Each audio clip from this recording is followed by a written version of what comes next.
আজ চাঁদ দেখা গেলে কাল উদযাপিত হবে পবিত্র ঈদুল ফিতর। এদিকে আজও রাজধানী ছেড়ে যাচ্ছেন অনেকে। লম্বা ছুটির কারণে এবারের ঈদ যাত্রা ছিল অনেকটাই স্বস্তির, তবে আজও ট্রেনে, বাস ও লঞ্চে ছিল ভিড়। এদিকে এবারের ঈদ যাত্রায় কোনো টিকিট কালোবাজারি হয়নি বলে দাবি করেছেন স্বরাষ্ট্র উপদেষ্টা।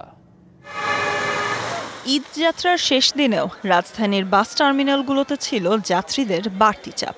ভোরের আলো ফোটার সঙ্গে সঙ্গে শেকড়ের টানে জনস্রোতের মোহনা থেকে বাস টার্মিনালগুলোতে। কিন্তু টিকিট কেটে গাড়ির জন্য অপেক্ষা করতে হয়েছে ঘন্টার পর ঘন্টা। ত্যক্ত বিরক্ত হয়েছেন অনেকেই। ছিল বাড়তি ভাড়া আদায়ের অভিযোগও। প্রত্যেকটা গাড়ির লোকেরা 500 করে লুক তুলতেছে ভনাটে, কিন্তু ওদের কোনো টিকিট নাই। আবার তারা পার্সোনালি লোকজন নিতেছে আমাদের চোখের সামনেই। খুশি লাগতেছে, কিন্তু তার সাথে বেশি কষ্ট হইতেছে এই যে আমরা সিরিয়ালে দাঁড়ায় আছি। এদিকে রাজধানীর কমলাপুর থেকে সময় মতো ছেড়ে গেছে ট্রেনগুলো। যাত্রীর চাপ থাকলেও ভোগান্তি ছিল না। নির্বিঘ্নে ঈদ যাত্রা করতে পেরে স্বস্তি প্রকাশ করেন অনেকেই। এবার ইনশাল্লাহ নিয়মকানুন ভালো দেখলাম, কারণ ওই যে সিরিয়াল যেটা ঢুকাচ্ছে এমনি কোনো এলোমেলো নাই এবং সাধারণ লোক নিচ্ছে না। সিট পায় অনেক খুশি, বাচ্চা করে নিয়ে সুন্দর মতো যাইতে পারতেছি। টিকিট কাটা থেকে শুরু করে এই পর্যন্ত কোনো ভোগান্তিতে পড়ি না। যাচ্ছি জামালপুর, ছুটি হচ্ছে 5-6 দিনের, কষ্ট হচ্ছে না। নানুমণিদের সাথে দেখা হবে, মায়েদের সাথে দেখা হবে। অনেক ভালো ব্যবস্থাপনা, কোনো ভিড় নাই, যাতায়াত ভালো চলতে পারতেছি। এটাই।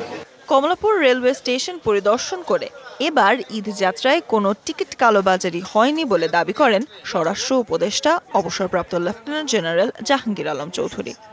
আমরা এখানে কোনো রকমের দুর্নীতি প্রশ্রয় দিই নাই এবং আমাদের যে কর্মকর্তা কর্মচারী আছে রেলওয়ে তাদেরও ইনস্ট্রাকশন দেওয়া হয়েছিল তারা যেন ঠিকমতো তাদের দায়িত্বটা পালন করে। অনেক সময় আপনারা দেখছেন যে এই কালোবাজারির সাথে কিন্তু আমাদের অনেক সময় এই যে আমাদের কর্মচারীরা অনেক সময় 2-1 জন জড়িত হয়ে গেছিল। এবার আল্লাহ দিলে একজনও হয় না।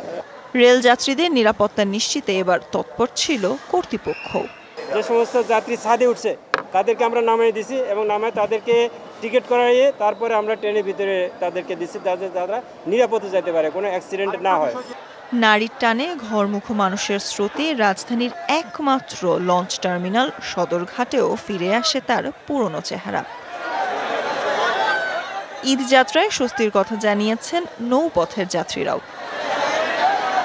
Sultana Swarna, DBC news, Dhaka.